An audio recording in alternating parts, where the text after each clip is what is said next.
Over time, we found that, just having a very white space didn't feel interesting enough. We started putting tons of artwork all over the walls, but then that started to feel kind of cluttered. And so we put down these white oak floors, and then that kind of kicked off a second round of renovations. And that's when we did all of the major kind of millwork interventions. We tried really hard to keep it as clean and simple as possible, utilizing the ceiling height, light wood, minimal decor, and pops of color so that the space doesn't feel too full. It's about 450 square feet and maximized to make the most use of the space as possible.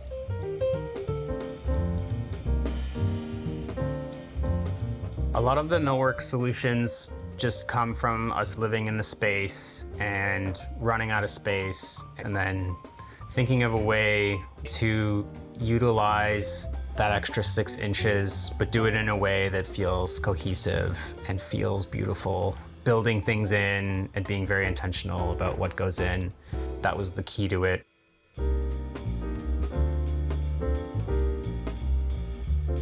My name is Ryan. I live in the West End of Toronto. I live here with my partner Agatha and my dog Kira, and we've lived here for 13 years. Agatha and I collaborate on the space in a way where, because she's a creative director, she's very good with styling, picking out some of the different furniture pieces and the art so that it feels cohesive. I'm a millwork designer and fabricator. I have a millwork fabrication and design studio. What I do mostly is cabinets. I do some furniture, and I also really like making doors and other architectural millwork elements. I don't do a lot of specifically space-saving design, but that's something that I really enjoy because it's always a fun challenge to solve those problems.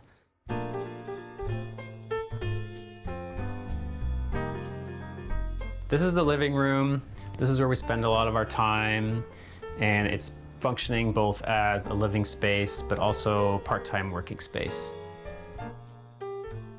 This is a pretty decent-sized living room for a condo, but we didn't want it to feel cramped, so we are doing certain things in here to make sure that the floor space feels as large as possible.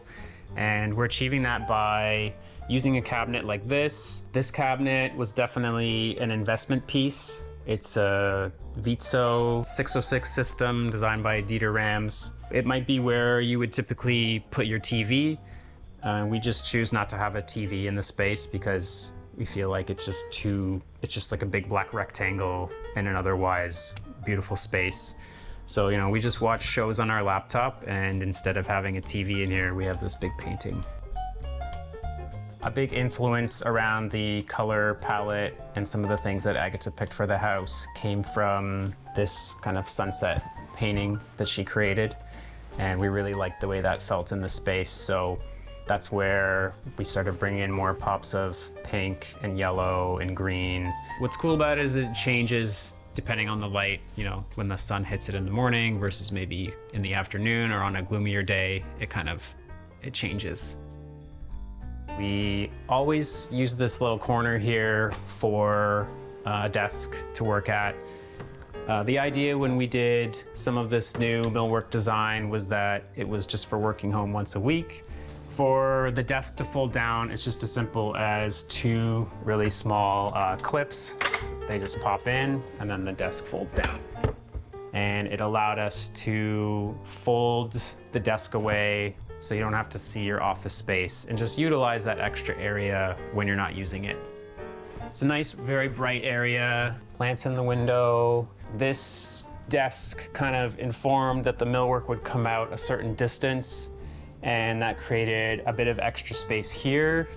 And keeping with the idea of using an extra 6 inches where you have it, we use these little tip-out drawers. The hardware is for a sponge drawer, actually, for the apron in front of your kitchen sink, but we utilize it here to create just these little cubbies that allow us to store, your glasses, your pencil case, just things that you need around your desk. So a big part of the millwork we did in the condo was trimming out the windows in a way where we could add some functionality. We wanted as much light as possible at all times. So to achieve that, I hid the blinds up in this bulkhead, and they're motorized. So when they go up during the day, they're all the way up. They're not covering the windows whatsoever. And in finishing the trim around this window, we kind of ended up with a spot just for a little windowsill to display more plants, and then also these shoe racks. We tend to use this entrance from the street more than we use the hallway entrance, and especially in the summertime, it just becomes a bit chaotic with all the shoes that start to pile up. So it's great. We have space for 12 pairs of shoes here, and it's been really great in keeping the space tidy.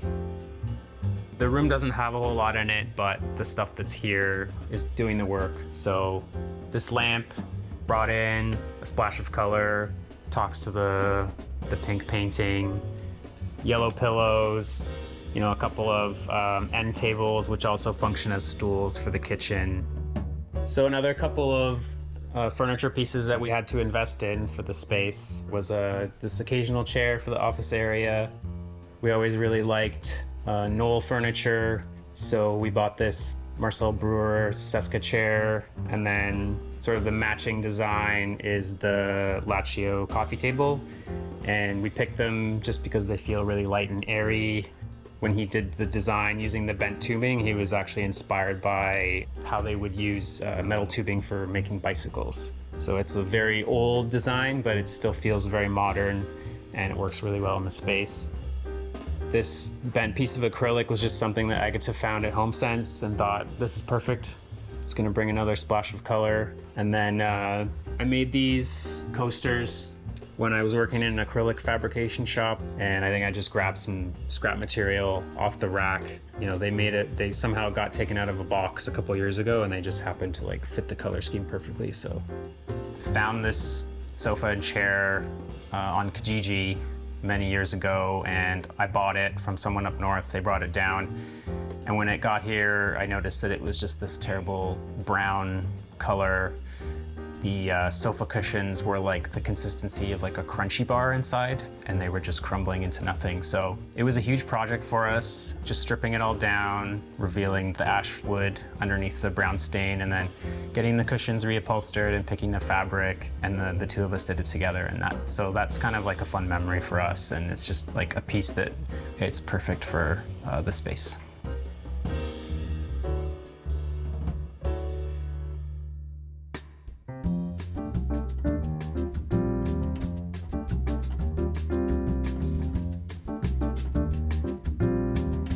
So this is the kitchen, and this is sort of a final evolution of a couple different stabs we took at getting something that worked well for us.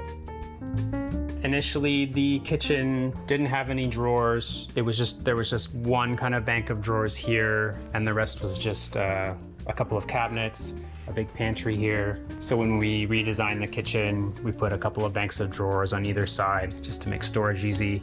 Big bank of drawers here for pots and pans and other things. Not a lot of space for cutlery and kitchen tools, so we started hanging them on the wall. This was a piece of IKEA kitchen hardware. This is where we keep, plates, cups, and the oils and other like cooking spices and things that we use day to day when we're cooking. The cabinet that is above the fridge is kind of notorious for being just a dumping zone where you can't really access anything because it's difficult to grab things, but we kind of solved it by putting a drawer in it. So now there's actually a drawer that opens up here. Also creates a vent for the fridge so that the heat from the fridge can escape. So the original design of this kitchen had a raised bar section in front of the main part of the countertop that was meant to sit at stools and eat at. We wanted to preserve that idea so that we wouldn't have to have a kitchen table in this space. But after many years of kind of sitting at the bar stools, if you have guests over, you're sort of 3 people in a row, you can't really interact. We started to feel the need for a kitchen table, and we were inspired to create 2 sections of drop leaf tables on the front of the kitchen here. Agatha and I could sit and have a meal together and actually like interact and look at each other. We could have up to 6 people if we wanted, but if it's just the 2 of us or 3 of us even, we can flip up one of the sections and use that. Handmade solution specifically for this space, and made it so that it disappears into the kitchen when it's not used. We created a bench where you could sit and put your shoes on. Underneath the bench, there's a bin that you can take out that has all the recycling in it, and it's just hidden away. The Eames Hang It All holds, 20 jackets and 20 tote bags, and when it's full of stuff in the wintertime, you can't see it, but it does a great job of kind of keeping everything off the floor, and maybe out of the closet. Another way we try to utilize extra space in the entryway was that same idea of using the leftover 6 inches that's not being used. So we have this little cabinet, and this is sort of our just entryway cabinet. It's to accept everything that comes in the house that usually would get put on the countertop when you arrive home. So we have this little alcove that shares the laundry, the bathroom, and the hall closet. This is a problem in a lot of condos where you have these sliding glass panels.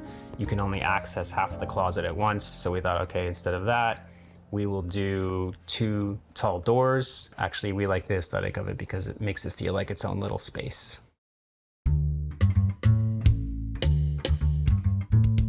The idea of having just this tall, skinny door was that it was a statement in the room. And we wanted to do it in black wood because I get to really like the aesthetic of what's known as like factory doors, which is usually like a black metal and glass door with the mullion detail. But I'm not a metal worker, I'm a woodworker, so I said, sure, I'll make you a black wood door. So we removed the framing above and we installed this, created the mullion, and they're actually just attached to the glass with double-sided tape to kind of create the aesthetic that she wanted. It's really great. It lets the light pass between the 2 rooms.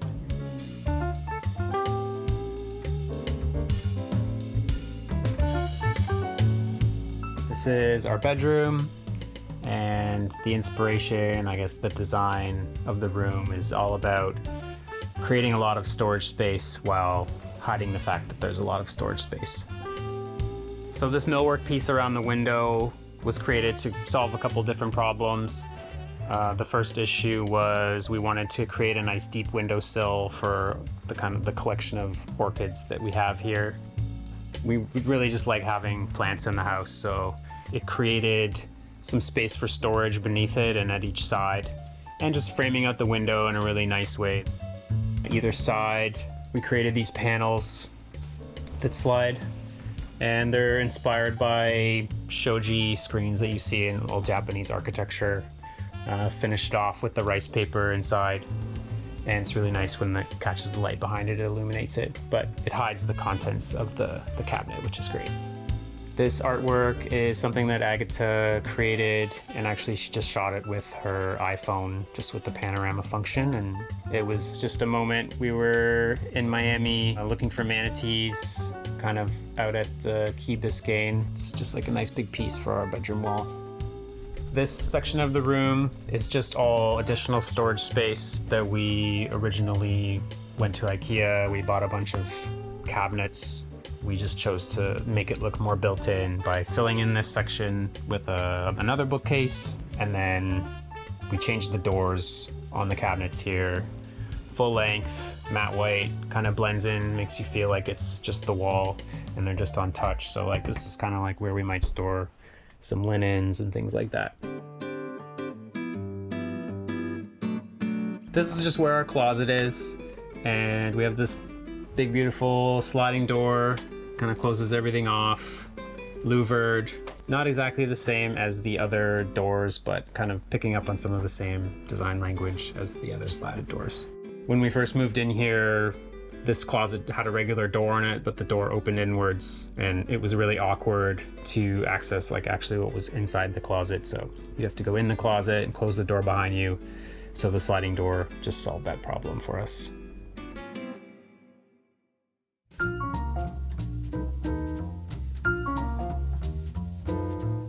When I walk into my home at the end of the day, I just want a feeling of comfort and calm. I want to leave the chaos of the day behind and just enjoy my space and the cleanliness and the minimalism. I'm like a builder, and Agatha's more of an artist, so she sees the world in a different way. I might be seeing the world in a way where I'm trying to create storage solutions and woodworking and functionality, where she's trying to see things and, how do I make it beautiful, or how do I add beauty to like maybe some of the things I've created. I think we both have a great sense of pride in the space and the work that we've put into it, and being successful in living here and managing living in a small space for a long time. It gives us a sense of pride, but also gratitude for like what we've been able to achieve.